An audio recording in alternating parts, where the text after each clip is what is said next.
Welcome to the Story Village with Silka Rose West. Come in, come in.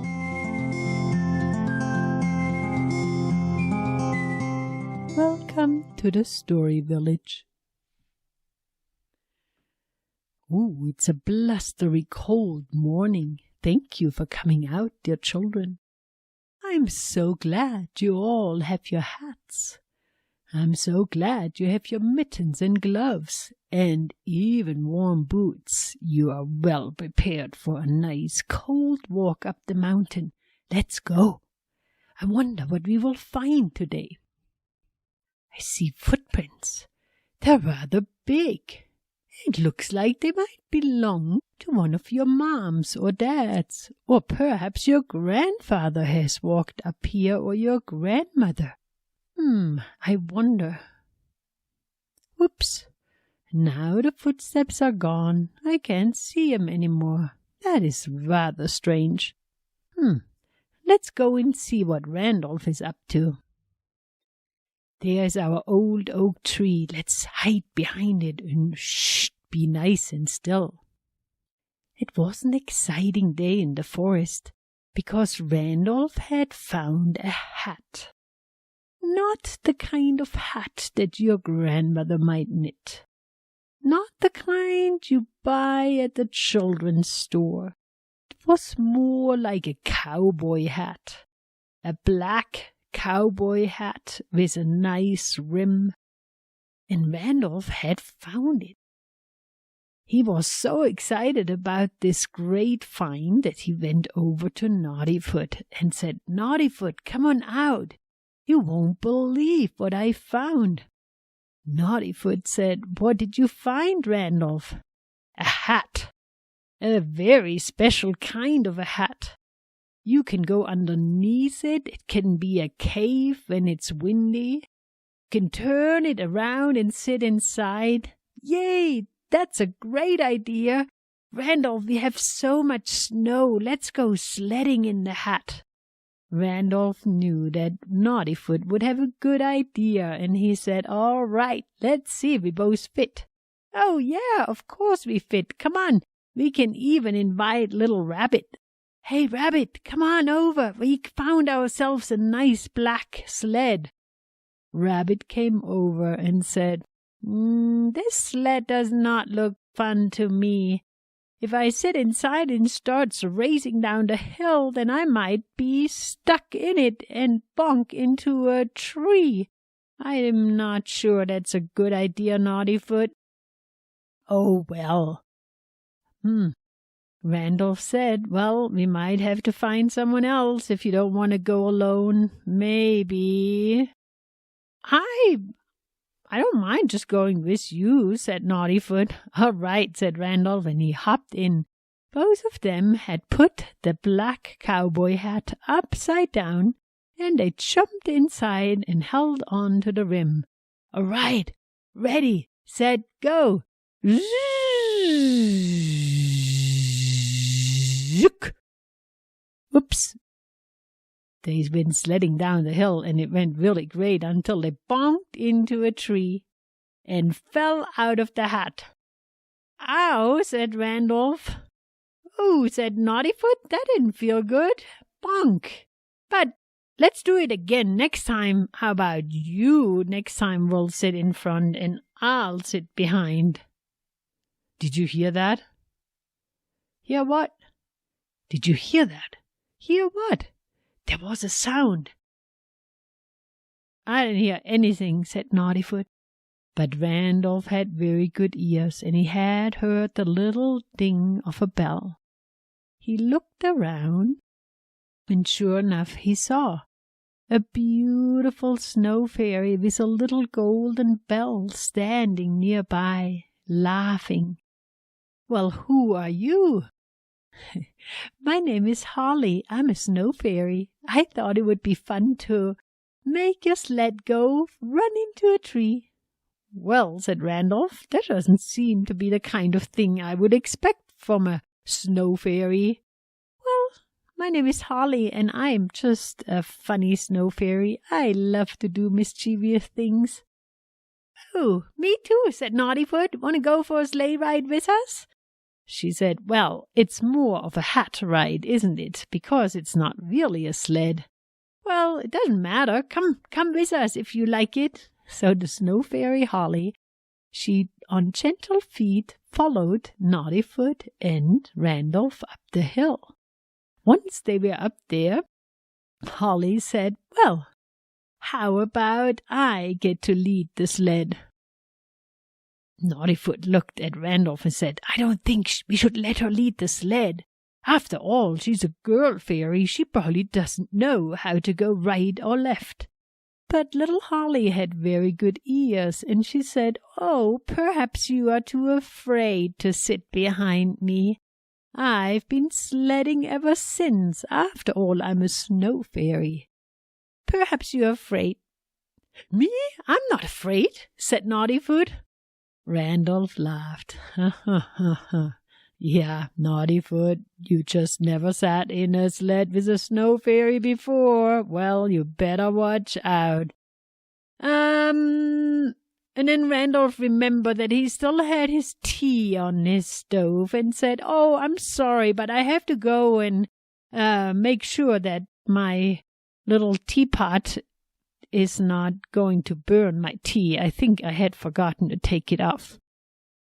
So Randolph excused himself quietly, and Naughtyfoot, of course, did not want to tell Holly, the Snow Fairy, that he was afraid, and so she said, "Ready, set, hold on, here we go."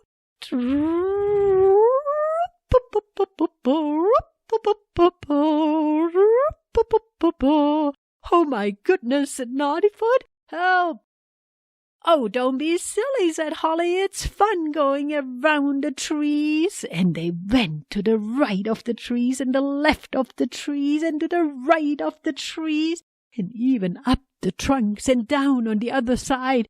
And Naughtyfoot's ears were standing up high and his bush tail was also standing up. And he was just freezing behind Holly and finally took his little squirrel paws and clutched onto her little fairy body until they ended up in a huge snow pile.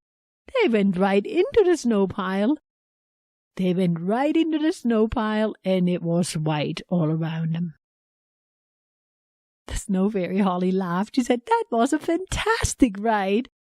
"Oh, no," said Squirrel. "Naughtyfoot, I can barely breathe. Get me out of here." "Oh, you silly squirrel. Come on, help me. Push that hat back out."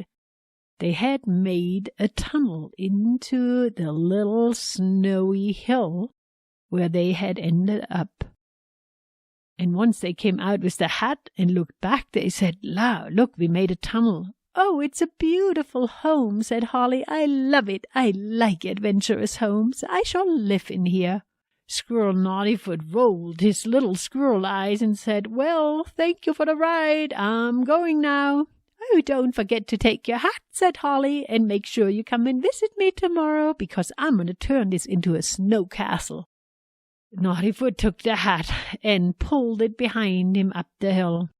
Oh, my goodness, it was about 2 miles he had to go back up because the little Snow Fairy, she was able to go so fast in the hat that Squirrel Naughtyfoot had forgotten to pay attention to the distance. He thought he was lost at one point. But finally he smelled little Randolph's tea and he knew he was about ready to be back home. Randolph stood outside of his little gnome hut. He had a little cup with acorn tea in his hand.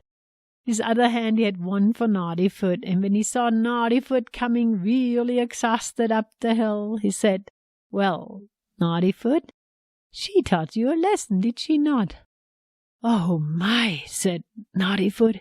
"She took me on the wildest ride ever. I've never knew. I thought snow fairies are gentle and slow, but she was furious and fast." "Well," said Randolph, "there are furious and fast squirrels, and there are also very still and calm and quiet squirrels.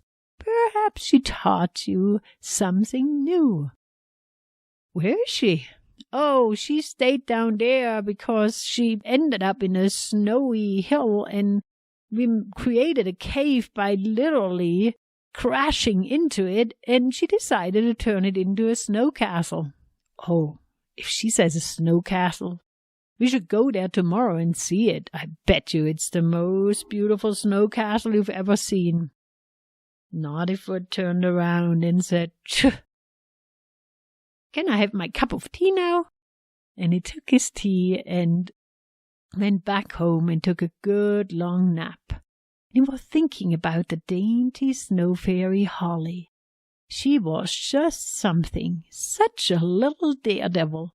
He just couldn't quite fall asleep. He had to keep thinking about her. Anyways, the next morning he woke up, took the hat, went to Randolph, said, "Randolph, let's go and see the snow fairy."